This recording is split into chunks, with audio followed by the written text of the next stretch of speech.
Hi guys, welcome to Booklet 2. At this point, we're halfway done. So, I find Booklet 2, although it has one less task, it has one fewer task than Booklet 1, because Booklet 1 does have a test passage for future tests, so it is scored, but it's not included in your overall mark. It doesn't count for anything. They're just practicing it, seeing how it goes down with students. So, I find Booklet 2 more difficult because as soon as you sit down, you're writing an essay. This is an example of something you may want to budget your time for. Some students in the past have said they skip the essay, they write the rest of the booklet so they can dedicate the remaining time to writing the essay. What I would say is practice and find out what works well for you. And there are lots of samples at eqao.com. Assessments. So go ahead and check those out. There are lots of sample essay questions, but this is one of the long ones that is scored out of 100, just like the news report. This one is twice as long. On the news report, you had a headline and an image, and you had 1 page of lines to fill in. This one you have 2, and I would suggest that you do write on both. Just like the news report, I would not suggest that you double space, but I would suggest that you skip a line between paragraphs. Why? Because it has to be a series of paragraphs, and if your indentation is unclear, you will automatically lose points for that. So please don't do that. So it used to be called the essay, now it's called the series of paragraphs. You have to write a minimum of 3, I would suggest 5. And I do not believe, though you may have been asked to write an essay in an English course, I do not believe that this is reflective of the expectations of English teachers. This test in no way is connected to any subject or grade, except for grade 9 literacy, reading and writing expectations at the end of grade 9. So this is where you should be at the start of grade 10. That being said, I would say you can write a very achievable essay in the time allowed that meets their expectations. I've included an extra sample from a different question in this booklet to help you. So, the essay. I'm going to talk about it before I ask you to pause the video and write it. You are given a task, minimum of 3 paragraphs expressing an opinion on the topic. Develop your main idea with supporting details, proof, facts, examples, etc. Purpose and audience. Now, this is always something to bear in mind with the literacy test. It's an adult who is interested in your opinion. And then the line provided. If you're typing or using assistive technology, it's 36 lines. And then a topic. So you can always answer yes, no, true, false, agree, disagree. And that is actually going to create your thesis or your main idea for the selection. The question is, do students benefit from the 2 months summer break? Yes, no, true, false, agree, disagree.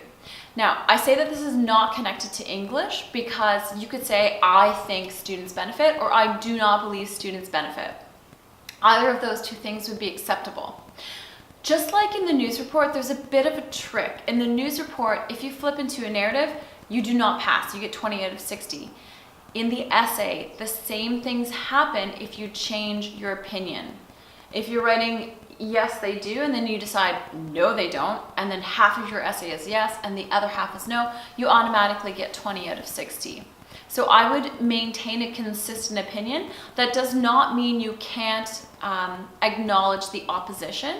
You can't write about maybe some benefits. However, this is more important. You can absolutely do that, but your main idea or your central argument is consistent throughout the paragraphs to be successful. This is 100 points, 60 for topic, ideas, all of those reasons, examples, and then 40 points for your conventions, your spelling, grammar, punctuation, and structure. So, plan before you write. I've given you a very quick graphic organizer here. Yes, no, true, false, agree, disagree. Circle 1, have 3, and they have to be different and distinct. So they have to be separate reasons why this 2 months summer break is beneficial. Not why it's fun, not why it's good. Use the word beneficial. That means you're automatically going to be answering their idea. So just regurgitate or recycle their language in your response and add your opinion. True, false, yes, no, agree, disagree. And you can use I there. You need reasons, why it's beneficial, and then examples. Feel free to draw these examples from your personal life. They're asking questions in the essay selection that would affect you. They're all directed at students and student experience. What they're trying to do is capture something that all students would go through, at least by grade 10, right? So you've had at least one summer break in high school. Why is that beneficial for you? So I'm going to ask you to pause the video here and definitely plan and write your essay.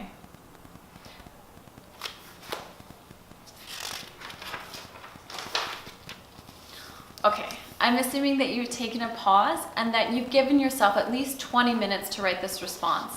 Keep in mind that for Booklet 2, you have 75 minutes plus any extra time that you may have as an allowance. And then definitely don't spend too much time on this. I know that that's counterintuitive and that maybe it's not a great idea to tell you this in a video, but 20-30 minutes, that's it. Keep in mind you still have a number of tasks. This is not the only thing in Booklet 2, but sometimes it's hard to budget our time. And that's why students on occasion have left this to the end in my speaking with them. They've left this to the end so they can spend their time and any remaining time that they have after completing all the other tasks to write the essay. So on page 46, this is a pass. This is not the question that you have. Do students benefit from the 2-month summer break? This is another question that was a different year. This question is it a good idea for high school students to have a part-time job? So they're thinking that people that write this test, students might have a part-time job or have information about that. Is it good? Yes, no, true, false, agree, disagree. And if you look at the sample, absolutely the student begins with their personal pronoun, I. Fantastic. You can absolutely do that here. This essay sample is a pass. It's not going to get more than 40 out of 60 because it's only one page and there's just not enough writing to show that higher level writing skill to get a 50 or 60, but it's great. I think that it is a good idea for students to have a part-time job. Clear opinion. Great, consistent. One reason, and you'll notice that reason is spelled incorrectly. This will be scored again for those conventions. But does it distract? Could I keep reading without stopping and saying that to you? Absolutely. So keep that in mind. It doesn't have to be perfect. It just has to be cleanly readable. So one reason is because you have money. Then you don't have to ask your parents for money whenever you want to buy something. You can buy it for yourself. Great. That's one. 2, another reason is that you don't waste time. Let's say you have no homework one day and all you do at home is waste time by watching TV. So if you have a job, you don't waste time. They've got a reason, don't waste time. An example, if you're working, you can't sit around watching TV all the time. Beautiful. A final reason, I like that. The student has used structure for each of the paragraphs. One reason, another reason, a final reason. Fantastic. Is that it teaches you how to be responsible. If you have a job and you are not responsible, you will get fired. So it teaches you how to be responsible. Great. That is why I think students should have a part-time job. So this is a pass. Clear idea, consistent, 3 separate reasons, more than 3 paragraphs, and this is what I think is a good approach to your introduction and conclusion. Make them really quick. Have a consistent opinion, restate it at the end so that it unifies the whole. That's fantastic. So, you can take a moment to fill out the metacognitive information on page 46, and then let's take a look at the essay that you wrote.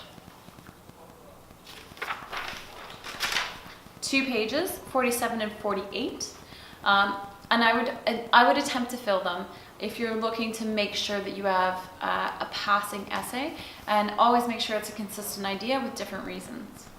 So the points. So 10, the response is related to the prompt that does not express an opinion, or the response expresses an opinion with no supporting details or provides details unrelated. So it has to be on topic. Do they benefit from the 2-month summer break? Don't slip into telling us what you did last summer break unless it proves that it's a necessary break that students need. Okay, so make sure you are tying all of those details in back together. So 20, this is one of those, it's the tricky one, just like the news report. You slip into a narrative, you're getting 20. The same with this one. It's related to the response is related to the prompt, but only part of the response expresses and supports an opinion, or it is related to the prompt, expresses and supports an opinion, but the opinion is unclear or inconsistent. So that would be an example if you could write a beautiful essay, but if you change your mind halfway through and say, you know what, never mind. Students should not have a 2-month break. If you do that in paragraph 2 or 3, no good. Even if it's the best written, it has no errors, it has supporting details, you're only going to get 20 out of 60. So be very careful about that. Once you commit to one idea, stick to it. That's why planning is key. And then 30 is not a pass, 40 is a pass. So for a pass, the response is related to the prompt, clear and consistent opinion, developed with sufficient supporting details, great. And then any lapses do not distract. That was the sample that we read before about the part-time job. There are errors, but they do not distract. I had to point them out. 50 and 60, again, this shows sophisticated writing, lots of details. Maybe you've got some nice transitional words and phrases. For a 60, maybe you're acknowledging the counter argument and then showing how that's wrong. Again, this test is a pass or fail at 70%. I don't think that getting 60 out of 60 on this is entirely necessary. I would shoot for something that's easily written, achievable, consistent opinion. Look for that 40 or 50, okay? So I've given you samples for code 10, code 20. Again, you can just see from these pages, 50, 51, that this is not enough writing. The opinions are unclear and inconsistent. Code 30 again, I believe that students do benefit because it gives the students a break. Again, this is not a series of paragraphs. So though the student does have a clear opinion, you need to break that into an essay structure. So that's where I'm saying use paragraphs, skip a line in between. And that's the big difference between a code 30 and a code 40. A code 40 is on page 53, and you can see that the student has skipped a line to make it a series of paragraphs, and there are 4 here. So that's great. And on the back, there's 2 more. And you can see there are spelling errors, such as therefore, I do not believe is spelled incorrectly, that students benefit. That's great. So it doesn't matter what the opinion is, if you agree or disagree. And this is not, the convention errors here are not damaging. You know what the student's saying, you can read it through, it's great. Code 50. This would be, you can see it's a little bit more elaborate. The paragraphs are larger. They have more details in them to support the idea or the thesis statement. Again, they're just sort of bigger essays. They're a little bit more sophisticated in terms of the language. There are fewer errors in them. What I really like is the code 60, however, because it's very obvious that there's a well-developed introduction. They've skipped a line, paragraph, skipped a line, paragraph. That's making sure that you are getting at least, a 40 by having a series of paragraphs that follow a consistent opinion. You can read the annotations at the bottom. It's sufficient supporting details, thoroughly chosen, thoughtfully chosen, thoroughly explained, details included. And the student even will have $4,000 by the end of the break by working. This is an invented number. For this and as well in the news report, you can go ahead and invent stats, facts, names, numbers, any of that stuff. Really, like the people scoring are not interested in it being accurate or true. They're interested in it being well explained and argued. So definitely take that, little pointer there. On page 59, it shows you where the conventions rubric is. Again, you can't get nothing. You can't get 0 for conventions on that. So please note that. It's either 10, 20, 30, or 40. And this is the exact same rubric as the news report.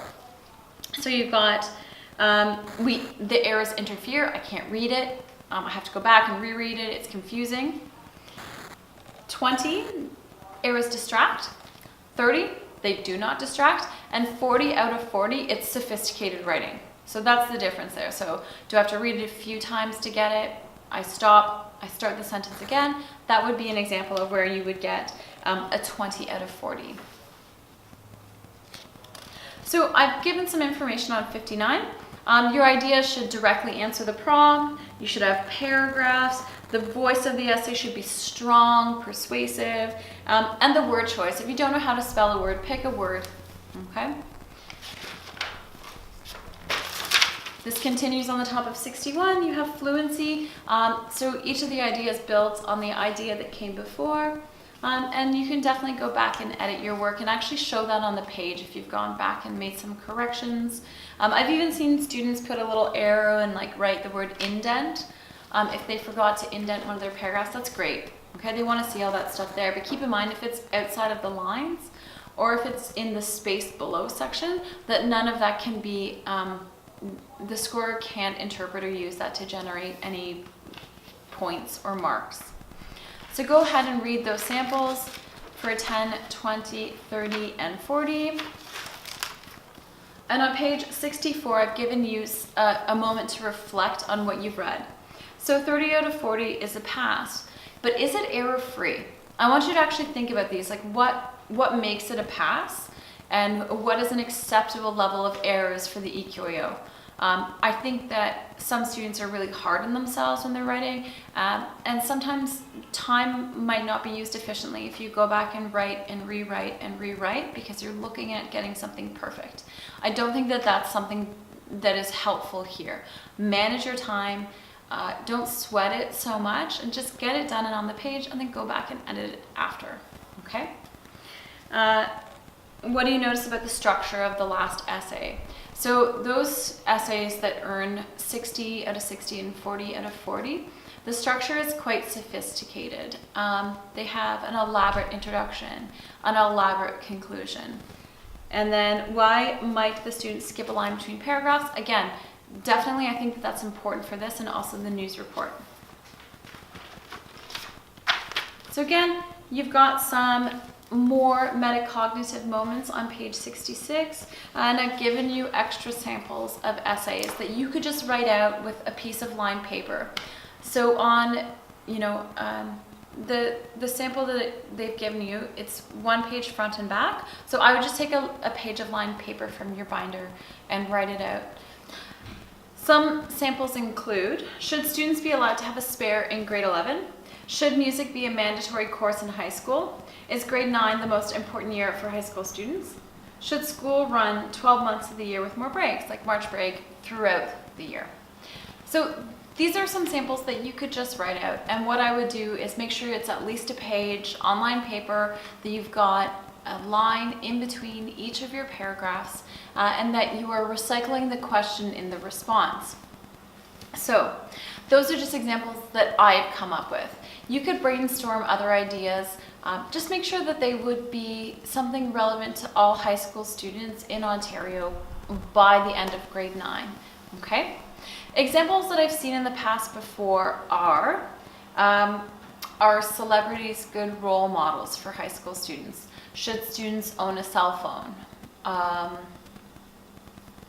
Should any course be compulsory or mandatory in high school? That one gave students a lot of problems because they didn't know what the word compulsory meant. So please just take the question of the prompt. So yes, no, true, false, agree, disagree. And then do students benefit from the 2-month school break? That word benefit I think is especially important. So make sure that you are using that in your introduction and your conclusion. That students do or do not benefit from the break. Not do they enjoy it, not do they like it, not is it a good time, but that it does have some positive effects or beneficial effects for them. And you could say no, that it's not. Just make sure that your opinion is clear and consistent and that you don't change it partway through, and that you have different reasons and examples in each of the paragraphs. So go back and edit these responses because again, this one is worth 100 points and is scored for conventions out of 40. And yeah, make sure that you're filling in the metacognitive moments. And then this is the end of booklet 1. This is the first task in booklet 2. And in booklet 1, I did cover the editing multiple choice, so I won't be covering that there. Okay guys, thank you, and keep practicing and budgeting your time for the essay on the literacy test. It is the first task in booklet 2.